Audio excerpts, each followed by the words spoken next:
오늘 말씀의 제목은 다윗이 들려주는 하나님께 주목받는 비결 세 번째 시간입니다.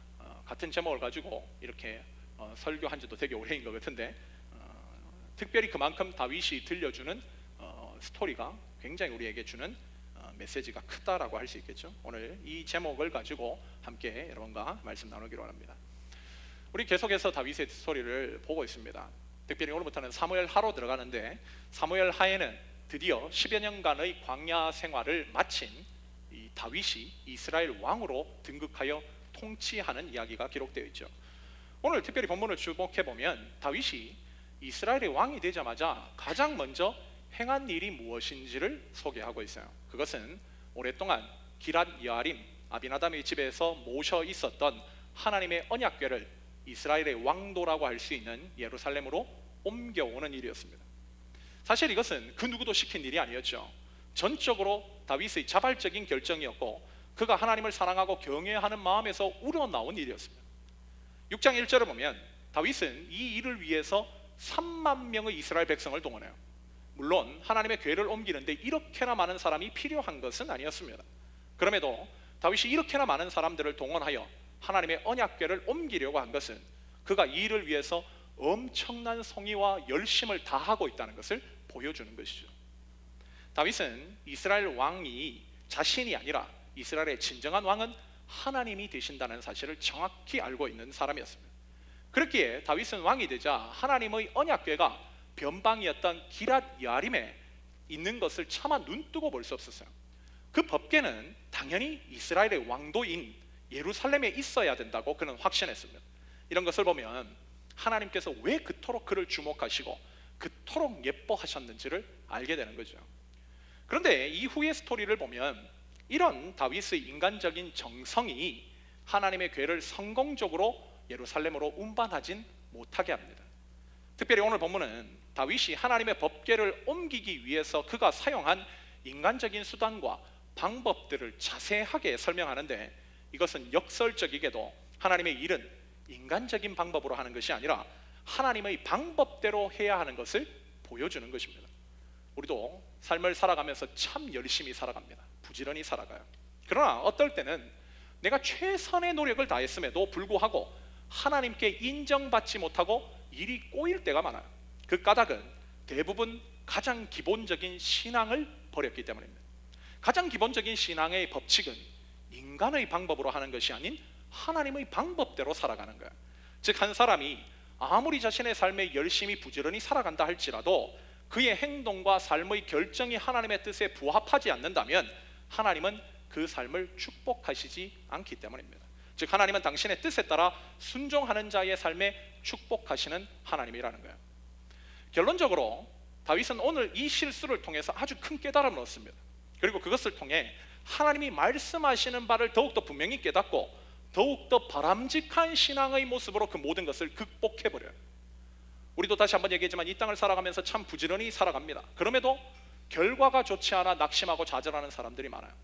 다윗도 그랬습니다. 그러나 다윗은 곧바로 자신의 잘못이 무엇인지를 깨닫고 곧바로 신앙의 바른 궤도로 올라와 다시 한번 하나님께 주목받는 인생이 되고 말아요. 그렇다면 우리도 오늘 본문을 통해 다윗이 어떻게 그렇게 될 수 있었는지를 살펴보고 우리의 삶에 적용한다면 우리도 하나님께서 더욱더 주목하시는 복된 인생이 될 수 있지 않을까요? 그렇다면 오늘 본문을 통해서 다윗이 승리할 수 있었던 그의 삶의 비결이 무엇인지 오늘 말씀을 중심으로 여러분과 세 가지로 묵상해 보고자 합니다. 첫째, 신앙의 열심도 하나님의 말씀에 근거할 때에만 하나님께 칭찬받는다는 사실, 이것이 바로 다윗이 깨달은 바였던 거죠. 방금 전에 설명한 대로 다윗은 하나님의 언약궤를 발레 유다, 즉 기란 여아림이죠, 이곳으로부터 예루살렘으로 운반해오기 위해서 3만 명의 인원을 동원하여 거국적이며 매우 성대하게 분위기를 조성했습니다. 그리고 새 수레를 마련해서 언약궤를 실어 나르도록 하되 다윗은 친히 온 이스라엘 백성들과 더불어 갖은 악기를 가지고 찬양하며 그 뒤를 따랐어요. 여러분 한번 상상해 보십시오. 3만 명의 인원입니다. 그리고 화려한 오케스트라가 준비되어 있어요. 그 언약궤를 지금 옮기는 이들의 모습 얼마나 웅장했겠습니까? 또 이렇게 준비한 다윗의 열심은 얼마나 특심입니까? 그러나 이런 그의 열심에도 불구하고 결과는 최악이었습니다. 이 과정에서 아비나답의 아들 우사가 죽임을 당하는 비극적 결과를 낳은 채 다윗의 모든 노력은 수포로 돌아가고 맙니다. 여러분, 왜 이런 결과가 발생하게 됐을까요? 다윗이 하나님 보시기에 마음에 안 드는 사람이었기 때문입니까? 아니면 다윗의 열심이 뭔가 부족했기 때문입니까? 그렇지 않았어요. 다윗의 언약궤 운반이 실패로 돌아간 것은 오직 하나, 그 모든 것이 하나님의 뜻을 따라 행한 것이 아니기 때문에. 출애굽기 25장과 민수기 3장을 보면 언약궤 운반 규례가 나와 있습니다. 언약궤는 반드시 레위인들 가운데 고앗 자손의 제사장들이 어깨에 매서 운반하도록 되어 있어요. 그렇다면 다윗은 하나님의 법궤를 옮기면서 왜 하나님의 말씀대로 하지 않고 새 수레를 통해서 언약궤를 운반하는 방법을 선택했을까? 성경에는 그 이유가 정확하게 나와 있지 않기 때문에 알 수가 없지만 추측해보면 사무엘상 3장에서 이스라엘이 블레셋과의 전쟁에서 언약궤가 뺏기는 일이 발생합니다. 그리고 사무엘상 6장에서 그 언약궤가 되돌아오는데 블레셋 사람들이 어떻게 언약궤를 이스라엘에게 돌려주는가? 새 수레를 이용해서 돌려주었다고 성경은 기록하고 있어요. 아마 다윗도 이런 블레셋 사람들이 사용했던 방법이 좋아 보였던 것 같아요. 그래서 이렇게 한 것이라고 추측됩니다. 그러나 블레셋 사람들이 사용한 이 방식은 그들이 하나님을 모르는 이방인들이었기 때문에 하나님이 용인하신 거지, 하나님의 백성들이 똑같이 사용한다고 하나님께서 용납하시는 방법은 아니었다는 거예요. 이스라엘에는 블레셋 사람들이 가지고 있지 않는 특별한 책, 즉 하나님의 말씀인 율법책이 있습니다. 거기에 이미 하나님께서는 이 언약궤를 어떻게 옮겨야 하는지 친히 매뉴얼을 만들어 다 공개해 놓으셨어요. 그런데 다윗은 하나님의 언약궤를 옮긴다면서도 그것을 주의 깊게 살펴보지 않고 세상 사람들이 하는 방법을 그대로 차용했던 겁니다. 결과적으로 다윗이 이렇게 했을 때 하나님께서는 그가 지극정성으로 열심을 다했음에도 불구하고 그를 축복하시지 않았다는 거예요. 여러분, 이것은요 오늘날을 살아가는 우리 그리스도인들에게 주는 메시지가 굉장히 크다고 할 수 있어요. 여러분, 우리가 왜 정도신앙을 부르짖습니까? 우리가 하나님을 섬긴다고 할 때 아무리 동기와 목적이 좋다 해도 무엇보다도 그 과정을 하나님의 말씀을 따라 행하는 것이냐 아닌 것이냐에 따라서 하나님이 우리를 축복하실지 말지가 결정되기 때문에, 아무리 어떤 사람이 하나님에 대해서 열심히 특심이라고 해도 그가 하나님의 말씀을 따르지 않으면 하나님은 그것을 당신을 기만하는 행위로 여기십니다. 일례로 사울만 봐도 그렇죠. 사울은 사무엘상 13장에서 이스라엘이 블레셋과 전쟁을 치룰 때에 제사를 집례하는 사무엘이 늦게 온다고 사울은 제사장만이 제사를 집례할 수 있다는 하나님의 말씀을 어기고 본인이 제사를 집례합니다. 또 사무엘상 15장에서 사울에게 다시 기회를 주시는 하나님께서 아말렉과의 전쟁을 통해 그들의 모든 가축과 그들의 모든 것을 진멸하라고 명령하셨음에도 불구하고 사울은 제사를 드린다는 명목으로 자신의 눈에 보이기에 좋은 것들을 다 남겼을 때 하나님은 그를 칭찬하시기는커녕 오히려 그 일로 인해 그를 버리시고 사울은 비참한 최후를 맞게 됩니다. 이 모든 말씀이 우리에게 알려주는 것이 뭔가? 하나님이 원하시는 것은 화려한 음악, 수많은 군중, 값비싼 재물이 아니라 하나님의 말씀을 제대로 이해하고 하나님이 그 말씀에 순종하는 것을 더 기뻐하신다는 것을 우리에게 명백히 보여주는 거죠. 여러분, 우리가 잊지 말아야 할 것은요, 열심과 발음은 달라요. 열심과 발음은 엄청난 차이를 가지고 있는 것입니다. 적지 않은 사람들이 무엇이든지 자신이 열심히만 하면 그것이 옳고 정당한 것이라고 여깁니다. 그래서 이제 어떤 일의 결과를 놓고 그 과정이 정당하게 바르게 이루어진 일인지를 따지는 사람은 참 드물어요. 단지 그 결과만을 보고 그것이 옳은지 그른지만 판단할 뿐입니다. 물론 어떤 일을 열심으로 다한다는 것은 매우 중요하죠. 최선을 다해서 한다는 것 너무 중요한 일입니다. 그러나 아무리 열심히 있고 최선을 다한다 해도 바르지 않는 것은 분명 악이에요. 열심과 발음을 동일한 것으로 여기는 것은 진리를 파괴하는 것이고 하나님을 모독하는 일입니다. 일례로 얼마나 많은 사람들이 하나님의 영광을 위한다는 명목으로 가장 기본적인 신앙의 과정을 짓밟고 있는지 모릅니다. 예를 들어서 미국만 봐도 그래요. 제가 미국에서 동부에서 청소년 사역을 하면서 자녀 신앙 문제 때문에 갈등하는 부모를 한둘을 만난 것이 아닙니다. 많은 한국의 부모들이 자녀 교육 문제로 이민을 와요. 그러다 보니 자녀의 교육 성공을 위해서 자신은 생존의 현장에서 참 버겁도록 열심히 일을 합니다. 그러다가 주일이 되면 자녀가 어릴 때는 상관없는데 고학년이 되면 고급 과외를 시키고 모든 교회 활동을 중단하게 만듭니다. 하나님의 영광을 위해서 좋은 대학에 가야 된다고 입으로 얘기하면서 가장 기본적인 신앙의 과정을 버려버릴 거예요. 결국 자녀들이 부모의 바람대로 좋은 대학을 갑니다. 그리고 그러나 그 자녀들이 대학에 가자마자 교회를 떠나는 경우가 부지기수예요. 저는 동부의 사회 가면서 자녀들이 교회를 떠나 마약과 방탕한 삶에 빠져서 그것으로 인해 염려와 근심 속에 살아가는 부모를 한둘이를 본 것이 아닙니다. 즉 열심히 선한 결과를 가져오는 것이 아니라는 거예요. 또 하나는 제 한국에서 사회 갈 때 공무원 시험을 준비한다고 주일 성수를 포기한 청년이 있었어요. 그 친구가 그 결정을 할 때 공공연하게 얘기한 것이 있습니다. 많은 기독교 청년들이 교회 안에만 붙어있는 나머지 세상적으로 성공한 사람들이 너무 드물다는 거예요.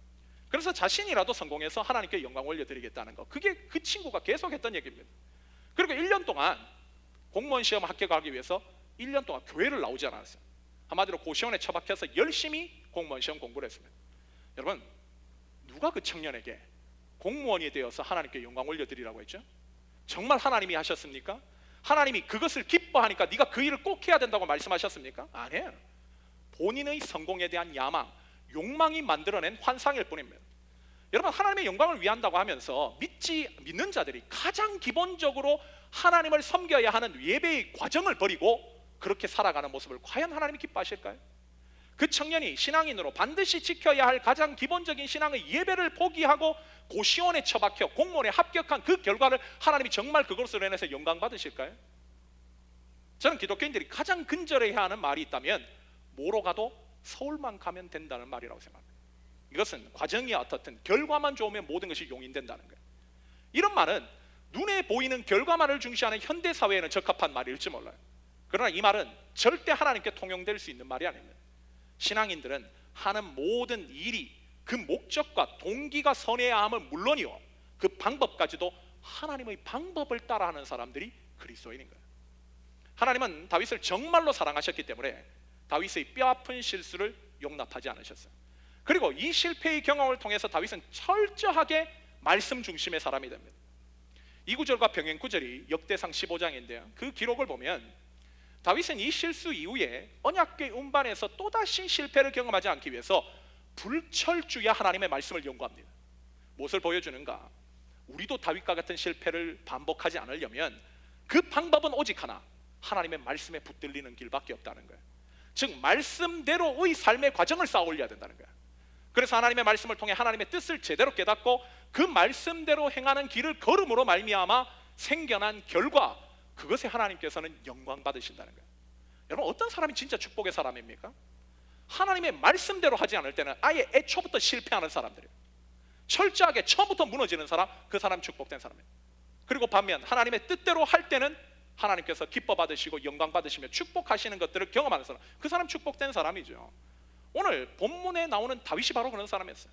즉 하나님의 뜻대로 하지 않을 때는 하나님께서 철저하게 처음부터 실패하게 하시고 그가 하나님의 뜻대로 했을 때는 축복하셨던 거, 그 하나님의 섭리가 그를 더욱더 하나님의 말씀의 사람이 되게 하였다는 거, 이것이 바로 오늘 본문이 우리에게 주고 있는 첫 번째 메시지입니다. 둘째로, 참 믿음은 사람에게 우습게 보이는 일이라 할지라도 마다하지 않는 거예요. 어떻게 보면 너무 조롱받을 수 있는 일이라 할지라도 하나님 기뻐하신다고 한다면 그것을 하는 게 믿음이라는 거예요. 다윗의 실수로 언약궤 운반은 중단됩니다. 그렇다면 그 언약궤를 어디다 보관할 것인가? 그 자리를 찾는 가운데 그 근처 레위인의 집이 있다는 것을 알게 돼요. 그 사람이 바로 오늘 본문에 등장하는 오벳 에돔이라는 사람입니다. 법궤는 그의 집에서 약 3개월 동안 모셔져요. 다윗은 그 3개월 동안 하나님께서 자신에게 내리신 것이 무서운 심판이 아니라 사랑의 채찍임을 알게 됐습니다. 왜냐하면 다윗은 법궤가 있는 오벳 에돔의 집 사람들에게 하나님께서 축복하셨다는 소리를 듣게 됐기 때문에. 그러면서 다윗은 그냥 있지 않았어요. 오늘 본문과 병행 구절이라고 했던 역대상 15장 11절부터 15절의 기록을 살펴보면 다윗은 그 시간 동안 율법의 말씀을 읽으며 그 말씀에 따라 철저하게 언약궤 운반을 준비합니다. 그리고 다윗은 율법에 명시된 대로 언약궤를 레위인 고핫의 자손 제사장들에게 메어 운반하게 했어요. 그리고 13절을 보면 법궤를 맨 제사장들이 6걸음을 옮길 때마다 제사를 드렸다고 본문은 기록합니다.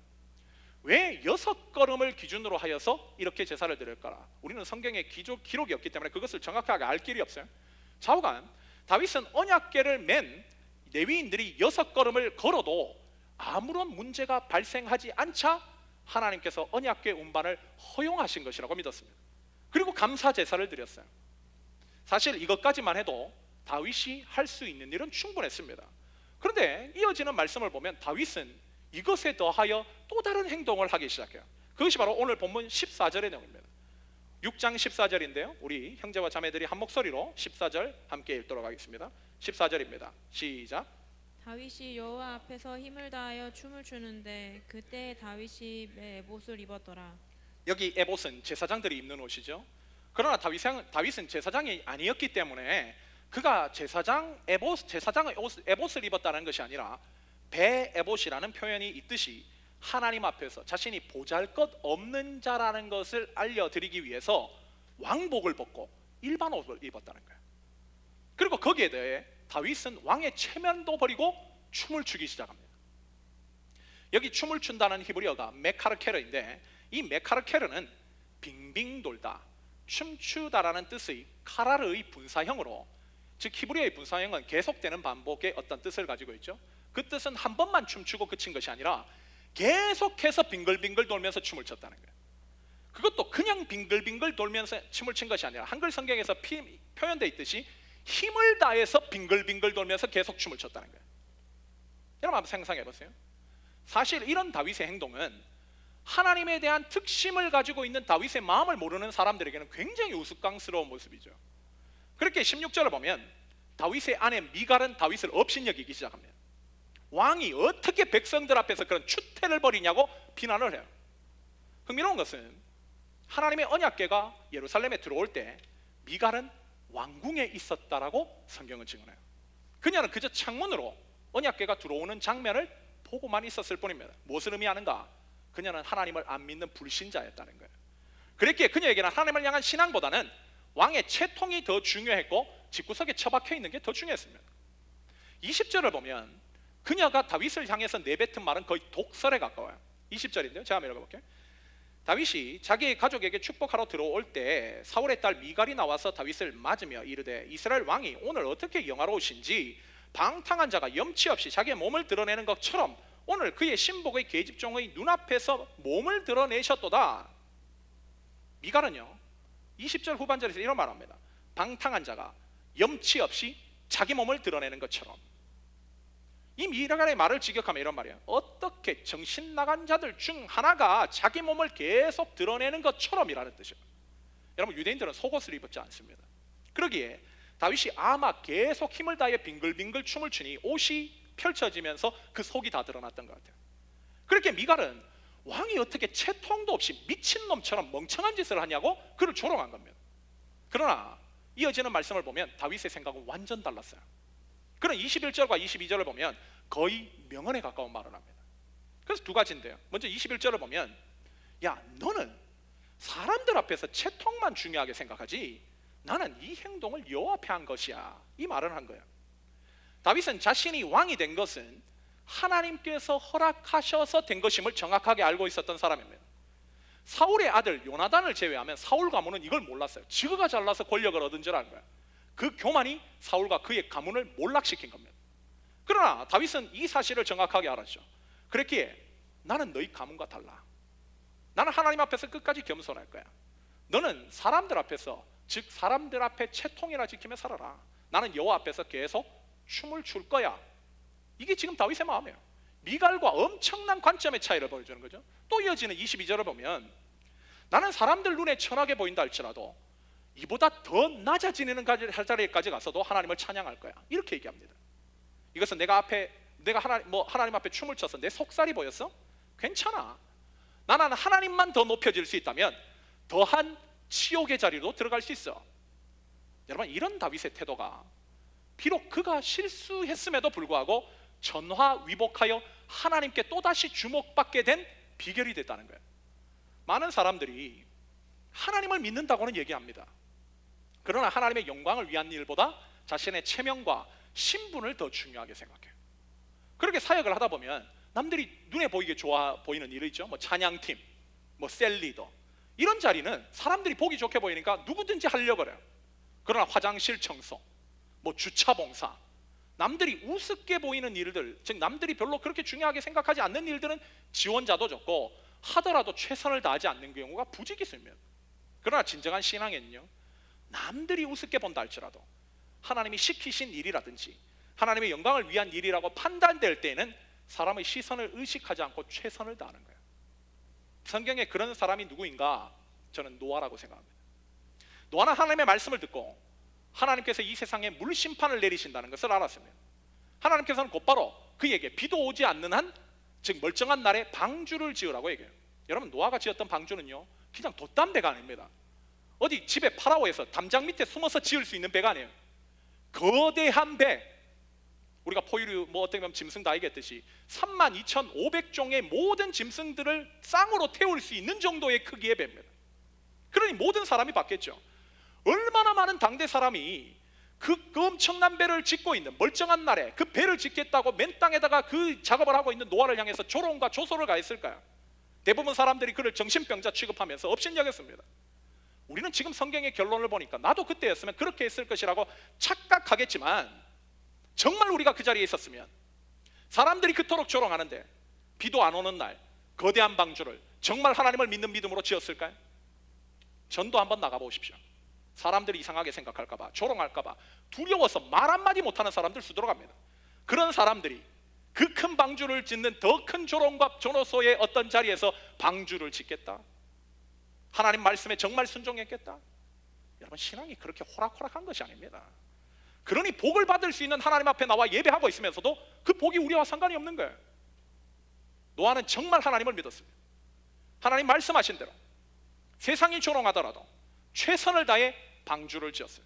그 결과 모든 인류가 물심판으로 사라지는 가운데서 그와 그의 가족은 구원을 받는 커다란 은혜를 입었다는 거예요. 이것이 바로 성경이 말씀하는 변함없는 신앙의 진리입니다. 세상은 지금도 우리가 믿는 믿음의 내용을 바라보며 조롱해요. 우습게 여깁니다.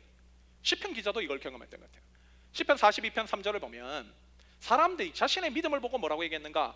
네가 믿는 하나님이 어디 있느냐라고 조롱했다는 거예요. 믿음이 없는 자들의 눈에는 우리가 믿는 믿음의 내용이 우습고 한심한 행동으로 보인다는 거예요. 여러분, 이 사실을 여러분들 정확하게 직시해야 돼요. 신앙생활, 내가 열심히 하면 열심히 할수록 좋은 소리 듣기 힘든다는 것을 각오해야 됩니다. 그래서 내가 하나님을 제대로 섬기면 나의 위신과 체면이 깎이는 일들이 비일비재하게 일어난다는 것을 각오해야 돼요. 오늘 본문의 다윗, 그는 가장 가까운 자신의 아내도 그의 신앙의 행동을 알아주지 못했습니다. 오히려 이해하지 못하고 조롱했어요. 그럼에도 불구하고 다윗은 흔들리지 않습니다. 왜? 신앙이란 그런 것이니까. 사람들이 이해할 수 없는 것이니까. 그렇게 하나님을 영광을 위한 일에 흔들리지 않고 자신의 삶을 계속 드린다는 거예요. 비록 이 세상 사람 다 몰라줘도 오직 하나님만이 자신의 믿음을 알아주신다는 그 믿음이 오늘 본문의 다윗에게는 있었습니다. 이것이 다윗이 비록 실수함에도 불구하고 회개하고 일어나 또다시 하나님께 주목받을 수 있는 두 번째 비결이었다는 거예요. 마지막으로 다윗은 참된 믿음은 하나님께 감동을 드린다는 것, 드려야 된다는 것임을 알았다는 거예요. 참된 믿음은 하나님께 감동을 드리는 겁니다. 이제 하나님의 언약궤는 안전하게 예루살렘으로 들어왔어요. 그리고 이어지는 7장 1절을 보면 하나님께서는 다윗의 그 모습을 너무나 어여삐 여기셔서 이스라엘에 대평화를 주십니다. 특별히 7장 1절에 평안이라고 나와 있는 원문을 보면 한순간의 일시적인 평화가 아닌 장기간 지속되는 평화의 시기라는 뜻이에요. 즉 하나님께서 다윗의 행위를 너무나 이뻐하셔서 그의 삶에 긴 시간 동안의 평안을 주셨다는 겁니다. 놀라운 것이 뭐냐면요, 이어지는 말씀을 보면 이 평화의 시기에 다윗은 하나님을 생각합니다. 이 평화의 시기에 다윗은 하나님께 눈길을 돌려요. 이게 놀라운 점이죠. 일반적으로는 어떻습니까? 완전 정반대죠. 우리는 하나님께 언제 눈길을 돌리는가? 내 삶이 어려울 때, 뭔가 내가 좀 어떻게 보면 필요할 때, 내 힘으로는 절대 해결할 수 없는 어려움이 닥쳐올 때 그제서야 하나님을 향해 눈길을 돌려요. 그리고 자신의 삶의 문제가 해결되고 평안이 찾아오면 금세 하나님 버리고 세상을 향해 떠나버립니다. 조금만 부유해져 보십시오. 가난할 때 물질만 생기면 내가 그것을 하나님의 영광을 위해서 사용하겠다고 큰 소리 뻥뻥 쳤던 사람이 돈 생기면 곧바로 집 늘리고 좋은 차 사고 돈 팍팍 쓰면서 그 어려웠을 때에 생각했던 그 신앙의 각오와 결심들이 싸늘하게 식어져 버리는 경우를 우리는 너무나 많이 봅니다. 그래서 우리는 어쩌면 지속적으로 하나님께 주목을 못 받는 것인지 몰라요. 그런데 오늘 본문을 보면 다윗은 그러지 않았다는 거예요. 다윗은 자신의 삶에 평화가 찾아오자 하나님께 눈길을 돌려요. 다윗은 하나님의 은혜로 자신의 궁에서 평안하게 거하게 되자 밖에 지금 장막 속에 있는 하나님의 괴가 들어왔으면 자신은 지금 평안하게 팰리스 즉 왕궁에 거하고 있는데 어떻게 하나님의 언약궤는 저기 텐트 속에 있냐는 거예요. 그래서 그는 평화의 시기를 이용해서 하나님 앞에 제대로 된 성전을 지어 올리겠다고 결심하게 된 거예요. 안타깝게도요, 다윗의 성전 건축은 하나님에 의해서 불허됩니다. 그 이유는 나단의 선지자의 얘기처럼 하나님을 모실 수 있는 집은 이 땅에 없다는 거예요. 그분은 무소부지하기 때문에 집에 갇혀 있는 분이 아니라는 거예요. 두 번째는 역대상을 보면 병행 구절이죠. 다윗은 전쟁에서 피를 너무 많이 흘렸기에 만약 성전을 짓는다면 네 아들 때 솔로몬 때 짓게 하겠다는 거예요. 그래서 솔로몬 때 성전이 지어집니다. 그럼에도 하나님은 자신이 평안할 때, 안정을 누릴 때, 세상의 욕심 사람들 다 부릴 때 다윗은 세상 욕심 안 부리고 가장 먼저 하나님께 눈길을 돌리고 하나님을 생각한 다윗을 보고 감동하셨어요. 그랬기에 7장 4절부터 17절을 보면 다윗에게 언약을 세워주십니다. 여러분, 인간이 받을 수 있는 가장 큰 축복이 뭔지 아세요? 하나님께서 언약을 주시는 거예요. 그래서 이 7장 4절부터 17절은 구약의 아주 유명한 언약 중 하나입니다. 즉 다윗의 언약, 데이비드 커버넌트라고 불려요. 이 언약을 통해서 하나님은 다윗에게 엄청난 축복을 하십니다. 그 가운데 가장 핵심적인 것이 뭔가? 바로 7장 11절부터 12절의 내용이에요. 11절을 우리 형제들이 읽고 12절을 우리 자매들이 한번 읽어보도록 하겠습니다. 사무엘하 7장 11절과 12절입니다. 먼저 형제들부터 읽을게요. 시작. 전에 내가 사사에게 명령하여 내 백성 이스라엘을 다스리던 때와 같지 아니하게 하고 너를 모든 원수에게서 벗어나 편히 쉬게 하리라. 여호와가 또 내게 이르노니 여호와가 너를 위하여 집을 짓고 내 수완이 차서 내 조상들과 함께 누울 때에 내가 내 몸에서 날 내 씨를 내 뒤에 세워 그의 나라를 견고하게 하리라. 여기에서 여러분 핵심적인 게 뭔지 아세요? 지금 다윗이 하나님께 집을 드리겠다고 했어요. 그런데 하나님은 오히려 내가 네 집 세워주겠다는 거예요. 여기서 집이라고 하는 것은 다윗의 왕조, 다윗의 가문을 이야기합니다. 다시 말해 이 말씀은 네가 내 영광을 먼저 생각해 줬어? 평안할 때 세상을 향해 눈길을 안 돌리고 나한테 눈길을 돌려줬어? 최선으로 네 마음과 뜻과 정성을 나한테 바쳤어? 그러면 내가 네 가정에 축복 허락할 거야. 너의 가문과 자녀들을 내가 영원히 돌볼 거야. 이 복을 주셨다는 거예요. 여러분, 오늘날 많은 사람들이 하나님만 그냥 믿으면 이 복 그냥 받는다고 생각해요. 아무런 노력 없이, 대가 지불 없이 그냥 교회만 다니면 이 복 받는다고 생각합니다. 왜냐하면 세상이 그렇거든요. 수고도 아니하고 대가 지불도 아니하고 그저 잘 되기만 바라는 사람들. 여러분, 왜 이 시대에 이렇게 신용불량자들이 많습니까? 공짜를 바라는 마음 때문 아니에요? 이런 사회 풍조를 대변하는 것 아닙니까? 그래서 이제 신앙생활도 이렇게 해요. 마치 카드 끌듯이, 그냥 헌금도 카드 끌듯이 그냥 하나님 앞에 내가 뭐 드리면 뭐 주시겠지. 하나님께 감동을 드리려고 하는 노력과 헌신 없이 그저 복만 받겠다고 아우성됩니다. 그럼 오늘 본문에 한번 나오는 다윗을 한번 보세요. 그는 우리와 달랐어요. 가장 평안할 때, 지속적으로 안정될 때 하나님께 눈길을 돌리고 어떻게 하면 내 노력과 헌신을 통해서 하나님 기쁘시게 할까를 생각했다는 거예요. 즉 하나님께서 축복하실래야 안 하실래야 안 할 수 없었던 사람이 다윗이었다는 거예요. 사실 성경을 보면 다윗은 진짜 하나님을 향해서 지극정성이었던 사람입니다. 저는 그런 다윗의 모습을 특별히 시편을 통해서 많이 발견하는데요. 시편을 보면 다윗이 아침 시간을 이용하여 하나님을 모시고 하나님을 찾는 모습이 자주 나와요. 특별히 시편 5편 3절을 보면 여호와여 아침에 주께서 나의 소리를 들으시느니 아침에 내가 주께 기도하려고 바라리다 라고 고백하고 있고, 시편 143편 8절을 보면 아침에 나로 하여금 주의 인자한 말씀을 듣게 하소서, 내가 주를 의뢰함이니이다, 내가 다닐 길을 알게 하소서, 내가 내 영혼을 주께 드림이니이다, 이렇게 고백합니다. 이것은 다윗이 이른 아침 시간, 더 정확하게 얘기하면 새벽 시간에 하나님을 찾아뵀다는 거예요. 하나님을 지극정성으로 섬기기 위해서 기도와 말씀의 자리로 나갔다는 거예요. 이것은 단지 며칠 반짝하는 인스턴트 행동이 아니었어요. 끊임없이 지속되었던 다윗의 삶에 아예 몸의 뼛속까지 깊숙하게 배은 생활 습관이었습니다.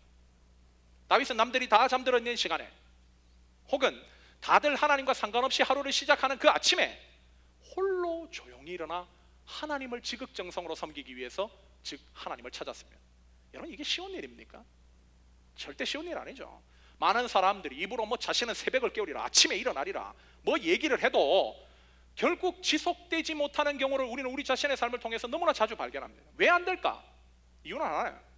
주님과 매일 아침을 함께 그분을 섬기면서 시작하는 것이 좋지 못함을 알기 때문에 그렇게 하는 게 아니라, 매일 말씀과 기도 드림으로 아침을 시작하겠다는 영적인 욕구보다 잠자리에 편안하게 누워 좀 더 자고 싶다는 육신의 욕구가 그걸 못 이기기 때문에, 많은 사람들이 착각하는 것이 자신이 이렇게 살고 싶다는 거야. 그러나 이렇게 사는 것이 참 어렵다고 얘기합니다. 혹은 자신이 아침 시간에 좀 더 일찍 일어나 기도하고 하나님께 정성을 들이며 하나님을 모시고 싶은데 너무 삶이 바빠서 그렇게 하기 힘들다고 얘기합니다. 그러나 다윗을 보면요, 다 뻥이에요. 구차한 변명입니다. 여러분, 다윗이 누굽니까? 그토록 새벽마다 하나님을 찾았던 것이 정말 그의 삶이 너무 여유로워서, 너무 한가해서 그랬을까요? 여러분, 다윗은요, 여러분들이 아예 생각도 하지 못할 정도로 바쁜 한 나라의 왕입니다. 그가 매일매일마다 결제해야 될 서류, 그가 결정해야 될 것, 판단해야 될 것, 여러분 수북하게 산지에 있었을 거예요. 그럼에도 불구하고 그가 새벽을 찾았던 것은, 만약 그가 새벽이나 아침 시간을 피해 남들처럼 낮 시간에 기도하겠다고 만약 기도의 시간을 찾았다면 뭐가 문제가 생겼을까요? 왕으로서 마땅히 해야 할 일에 지장을 받았겠죠. 그러므로 그가 좀 더 잘 수 있는 시간, 새벽 시간, 아침 시간에 홀로 일어나 하나님께 찾아 지극정성으로 하나님을 모시려고 했다는 것은 왕으로서 마땅히 해야 할 업무와 하나님을 만나고 교제하고 그분을 섬기고자 하는 신앙의 욕구, 그 어떤 것도 포기할 수 없었기 때문입니다. 그랬기에 하나님께서 정말 하나님을 지극정성으로 섬기기 위해서 그 아침에 홀로 일어나 주님의 전을 찾은 거예요. 여러분, 이런 중심이 아름다운 다윗을 하나님 축복하지 않으면 도대체 누굴 축복하시겠어요? 여러분, 왜 내 삶이 안 될까요? 내가 배운 게 없어서? 가진 것이 없어서? 가정 형편이 안 맞아서? 인물이 너무 별로해서? 절대 아니에요. 하나님을 향한 중심이 다윗과 너무 다르기 때문에.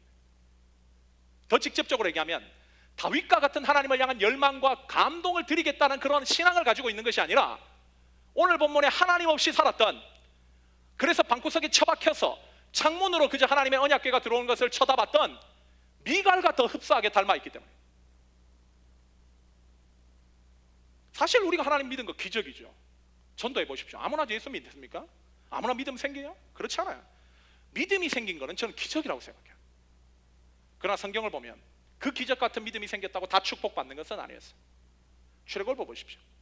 여러분, 이집트에서 출애굽하겠다고 결단한 사람들이 다 하나님께서 약속하신 젖과 꿀이 흐르는 그 축복의 땅에 다 발을 디뎠습니까? 아니었어요.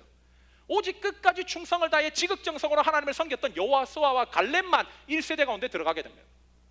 아브라함과 롯 다 함께 하나님이 약속하신 가나안 땅으로 들어왔습니다. 그럼 누가 축복받았는가? 오직 한 사람, 하나님을 향해서 끝까지 충성을 다해 지극정성으로 하나님을 섬겼던 아브라함만 복을 받아요. 다시 말해, 나의 신앙적인 결단과 노력 없이 하나님께 감동드릴 수 없고, 그 감동 없는 삶에 하나님 주시는 기적과 축복의 역사는 펼쳐지지 않는다는 것입니다. 사실 하나님께 감동 드리는 삶을 살겠다고 하는 것이 그런 어떤 마음을 품고 있다는 것은 그 한 사람이 가지고 있는 자신의 가치와 자신의 중심이 무엇인지를 보여주는 거죠. 만약 정말 하나님께 감동을 드리고 싶다면 그의 마음에 하나님을 향한 믿음은 있는 거예요. 그러나 자신이 아무리 바쁘고 정신없이 살고 아무리 무슨 다양한 변명을 해도 성도가 그 중심을 삶을 통해 표현하지 못하는 것은 결국 하나님을 향한 믿음이 부족하기 때문에. 여러분, 건강을 우선시하는 사람 보세요. 이른 새벽 눈이 오고 비가 와도 헬스장 갑니다. 성공에 대한 열망이 가득한 사람 보세요. 아침부터 일어나서 자기 발전을 위한 책을 읽고 공부를 하고 학원을 다닙니다. 정말 사랑에 빠진 사람들, 연인들 한번 보세요. 비가 오나 눈이 오나 못 만나면 아무리 몸 피곤하고 어렵다 할지라도 만나서 데이트합니다. 그러나 하나님을 믿는다는 사람이, 하나님을 영광 올려드리겠다고 하는 사람이 어떻게 바쁘다고 하나님을 내팽개칩니까? 어떻게 하나님께 눈길을 안 돌려요? 정말 하나님을 만났다고 하는 사람이 어떻게 자신의 삶이 여유롭다고 하나님을 섬기는데 그렇게나 대충대충 섬길 수 있습니까? 오히려 그가 진짜 믿음이 있다면 더욱더 하나님을 생각하고 바쁘든지 어렵든지 혹은 삶이 평안하든지 안 평안하든지 하나님을 지극정성으로 섬기겠다는 결의가 가득한 것이 진짜 신앙인의 모습 아니에요? 다윗은 그랬다는 거예요. 다윗은 그렇게 자신의 삶을 통해 하나님께 감동을 드렸고 하나님께서는 그의 가정을 견고히 세워주신 겁니다. 실제로 다윗은 이후 이스라엘이 분열되고 북이스라엘이 멸망하는 그 끔찍한 현장 가운데서도 다윗의 왕조는 사라지지 않고 그의 가문은 끝까지 지켜져요. 어디까지 지켜지는가? 결국 이스라엘이 다 사라져 없어지는데도 예수 그리스도가 다윗의 왕조를 통해 태어나십니다. 여러분, 이것이 다윗의 인간적인 노력, 세상에서 성공하겠다고 하는 그 열심만으로 가능했던 일일까요? 하나님께서 당신을 지극정성으로 섬긴 다윗의 중심을 보시고 감동하셔서 축복하셨기 때문에 될 수 있었던 거의 불가능에 가까운 기적이었습니다.